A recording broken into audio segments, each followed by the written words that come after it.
A long-running dispute about the government's assessment of the impact of Brexit descended into a confusing procedural mess on Tuesday. For months, MPs on Parliament's Exiting the European Union Committee have been pushing David Davis to release dozens of studies carried out by his Brexit department on the impact of leaving the EU on various sectors of the UK economy. Those impact assessments were meant to be provided to the committee on Monday, after Parliament passed a motion at the start of this month ordering the government to turn over the documents. Rather than providing clarity on the consequences of Brexit, however, the deadline left only more confusion, with the debate descending into rancorous fight about parliamentary sovereignty and executive accountability. Too much clever dickery by ministers had backfired, the former UKIP MP Douglas Carswell tweeted. The government has left itself in a tangle entirely of its own making, said Labour's Pat McFadden. Tom Brake, the Liberal Democrat MP, added this whole farce has descended into a scene straight out of Yes Minister. Instead of the dozens of impact assessments the MPs had expected, Davis' department provided a single 850-page document in hard copy that gave only a pared-back version of the government's analysis. Ministers said they could not provide all their analysis because some of it was so sensitive that disclosing it would jeopardize Britain's position in the Brexit negotiations. Furious, MPs accused the government of defying the parliamentary vote. Keir Starmer, Labour's Brexit spokesman, urged the Speaker to hold the government in contempt. Even Eurosceptic Tory backbenchers broke ranks to criticise the government for not providing the documents.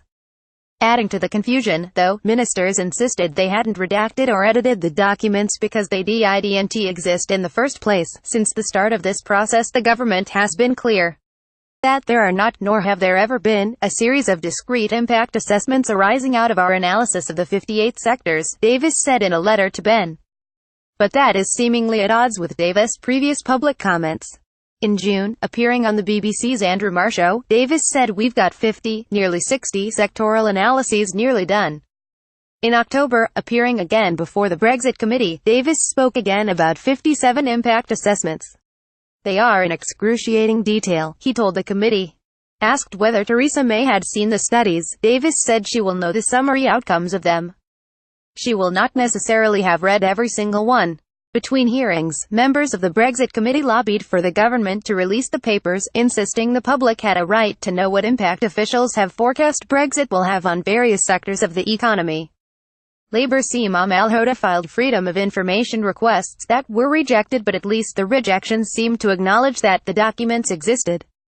Al-Hoda and her Labour colleague David Lammy arranged an open letter, signed by 120 MPs, calling on the government to release the assessments. Ministers refused, insisting that publishing their assessments would undermine Britain's negotiating position.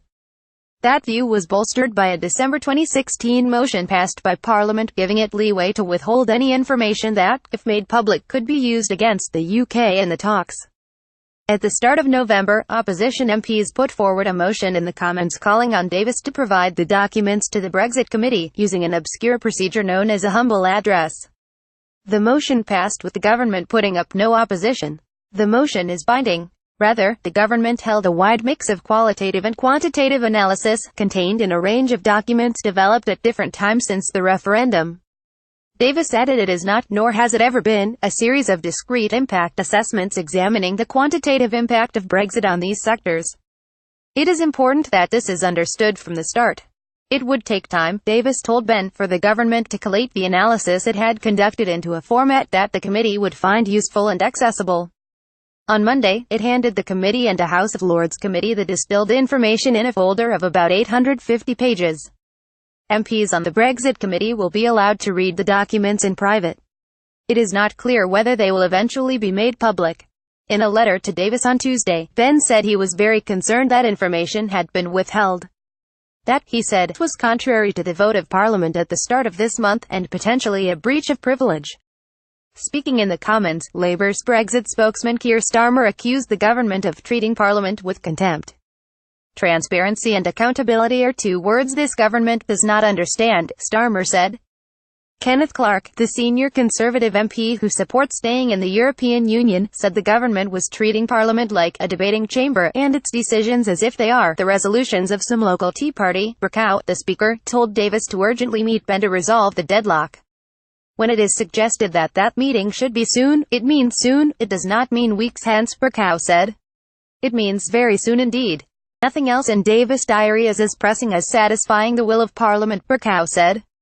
If that meeting fails to resolve the standoff, Bercow indicated, he would respond to opposition calls for the government to be held in contempt very promptly. The government now seems to have three options: face a censure for contempt, hand over everything it has to Ben, or try to force through another vote in Parliament amending what it has to provide. Got a confidential tip? Submitted here.